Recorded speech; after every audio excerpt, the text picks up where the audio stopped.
Hey, what's up, everybody? I'm Chef Mikey. Welcome back to Chef's Harvest Farm. I'm a former executive chef turned urban farmer.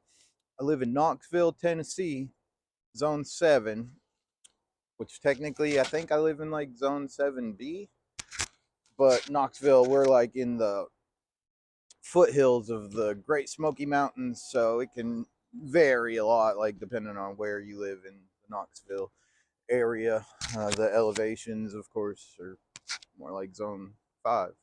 Um, anyways, if you watched any of my first few YouTube videos, I think this is my fourth YouTube video, you can see I'm dressed a little bit differently today than I have been in some of my past videos because summer is over. I think the date today is October 16th, and it's been cold. It's like it went from summer to winter. Um, Here in Tennessee, it can be all over the place. I mean, it could be 30 degrees tonight, and it could be in the 80s tomorrow, and it can kind of be like that all winter. I've lived in Tennessee since 2015. The first year that I lived here, I moved here from Vermont. I moved to Tennessee from Vermont, and I've lived here since 2015. So it's a big difference. Where I am coming from, growing food in the winter is not really worth it. You have to have greenhouses and spend tons of money on propane. Most people don't do it. It's definitely possible. If you live in one of those northern climates and you're a winter grower, I'd love to hear from you in the comments. Because I'm always trying to learn from people who live in colder climates than I do. And then that gives me the peace of mind that maybe it'll work in Tennessee. um,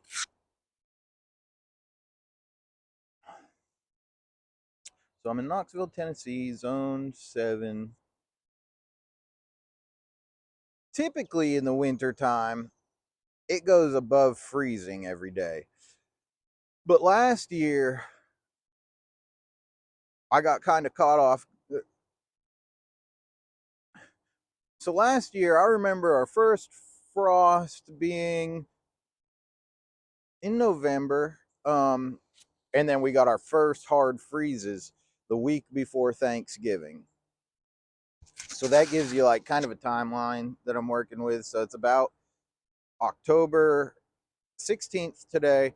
And so today I'm going to start installing hoops for my low tunnels. And I'm standing here. So I have my camera attached to my nursery high tunnel, if you've seen any of those videos. So I'm just standing behind it. Um, and then this is the fence where I have a fenced in area behind my house for the yard. And then I turned the rest of the yard into a farm. Um, and then attached to the fence is a hoop bender that I got from Johnny's Selected Seeds. And it's made.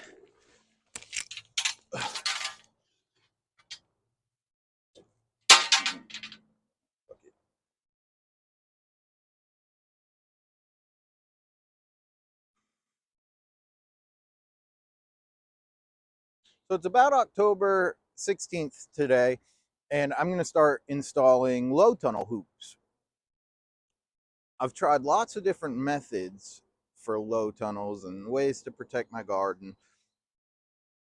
I have high tunnels. We'll do separate videos about the high tunnels, but when it gets really cold, inside the high tunnels, I build low tunnels to add extra layers of protection for the crops. And then in the field, I'm just going to build low tunnels and pull.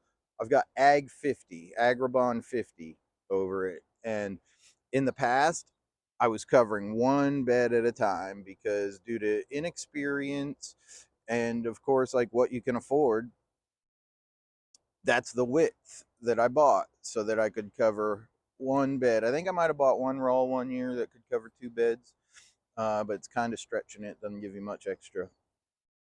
So this year I was really fortunate that I was blessed with a USDA low tunnel grant. It's a new program from what I understand. I might have been the first person to actually get it. I don't know if that meant like in the state of Tennessee or in Knox County, but I would imagine the program is available all over the country. So they gave me $1,500 grant to cover 300 square feet, which is plenty of money.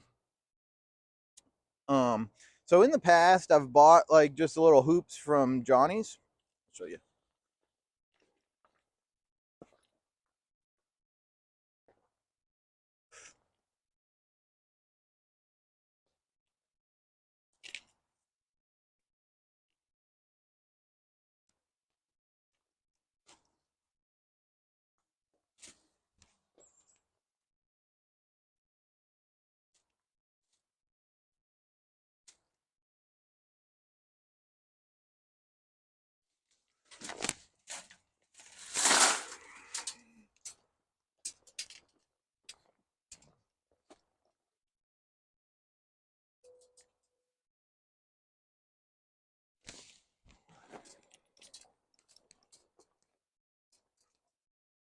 So some methods I've used in the past.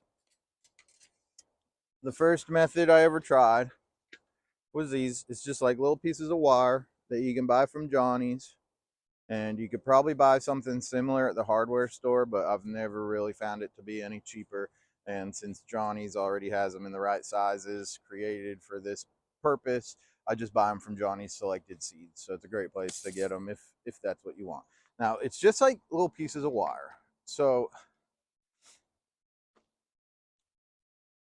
you can bend them over a bed, and I believe this is the biggest size they have, which is about 5 feet.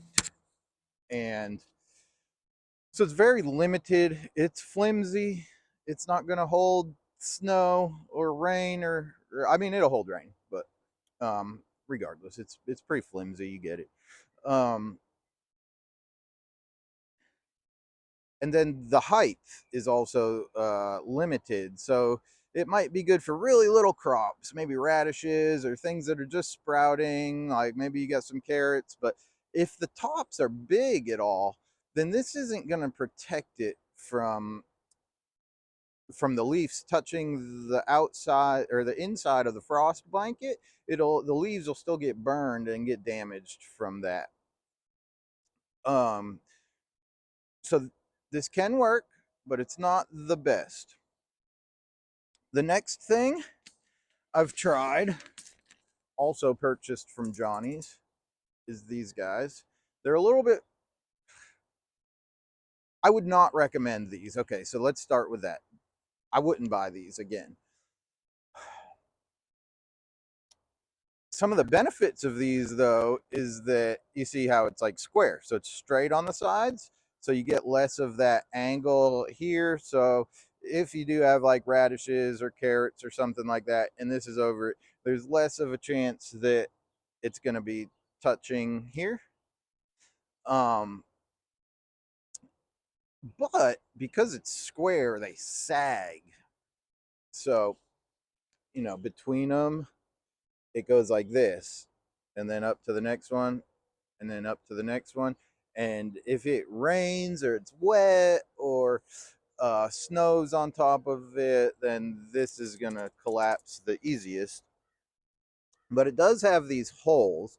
These little holes are so you can put string through them, so you can connect each one so the string holds it up so it doesn't get so saggy. I believe that's what these little loops are actually there for. So in my experience, it still gets saggy though. So not ideal, and I would not recommend this one. The next thing I've done is this is just like poly irrigation tubing, really flexible and super cheap. So I've pounded rebar into the ground before and bent these over uh, the bed, and then attach this to rebar, and then the cool thing about this is you can make it any size you want. So you could technically cover 2 beds, or just make it really tall to cover 1 bed. But this is not very rigid. What I found is it works good when it's cold because it's poly and it's not, and it's flexible, but when it warms up, it gets like more like workable, pliable, and that's when it becomes not sturdy at all. So I wouldn't really recommend this either. I'm just throwing it out there though because I did use it and I was successful with it. But if and when it gets warm, then it becomes not the most rigid piece of material that you could be using. So another good option.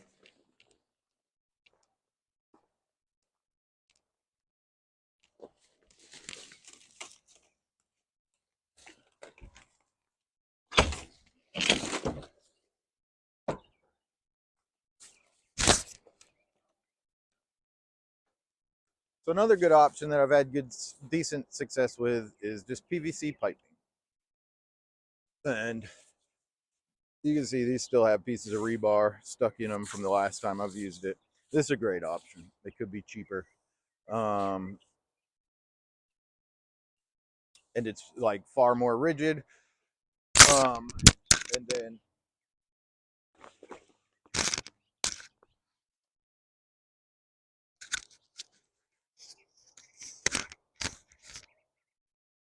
then this can be pretty rigid and inexpensive, and then you can create nice 4-foot hoops or so with it. So it's a great option. It's a really good option. I would recommend PVC. However, PVC will degrade in the sun. So like after several years of using this in the cold and heat and being out in the weather, this is going to crack, break. It's not going to last forever.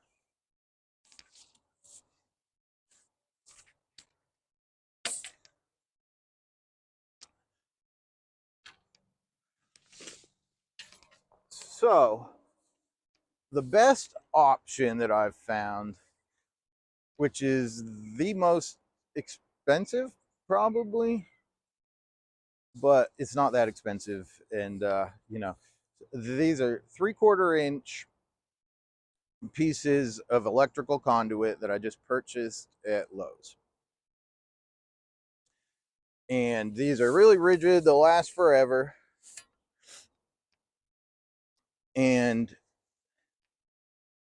so they come straight, you got to bend them. So I bought this hoop bender from Johnny's Selected Seeds, and this is what they call their 4-foot hoop bender. So it bends a 4-foot hoop. These are 10-foot pieces of electrical conduit. I believe the 4-foot means like 4 feet tall, so that you could have like a 4-foot tall hoop, not 4 foot wide.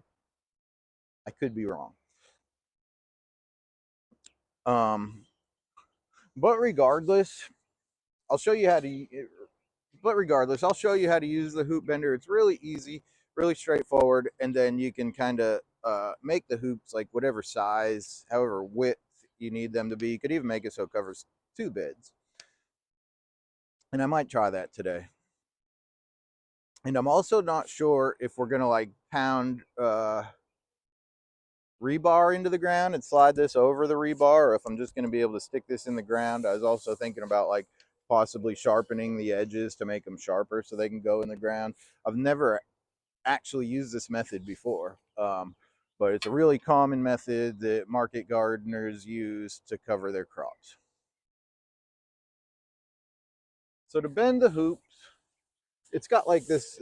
This is just a fence. I attach it to the fence. You can attach it to a tree. I've seen people do it with picnic tables. Anything you can attach it to, so it's not going to move. And there's just this little stirrup here, and that's where you stick the hoop. And then you just bend it right over.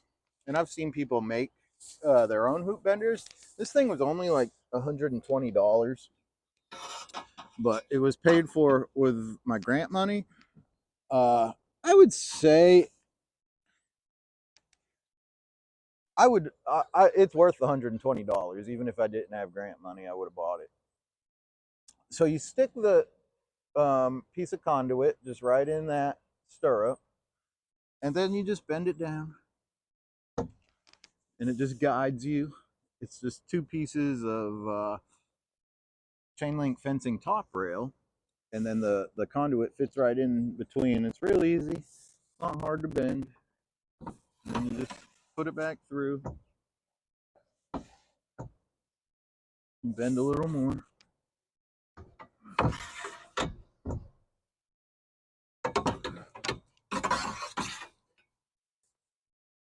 And that's it. And now I've got this hoop.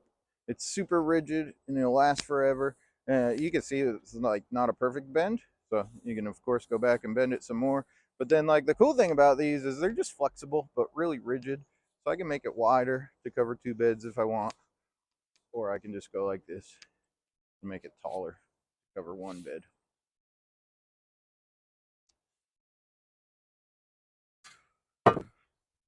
So those are the different methods of hoops that I've tried to use in the past, in the present. So now I'll show you how we install them and then how we are gonna pull it over the so now I'll show you how we install the hoops and how we so now I'll show you how we get the hoops installed over the beds, and then how I manage the actual row cover and what that material is. Let's go check it out.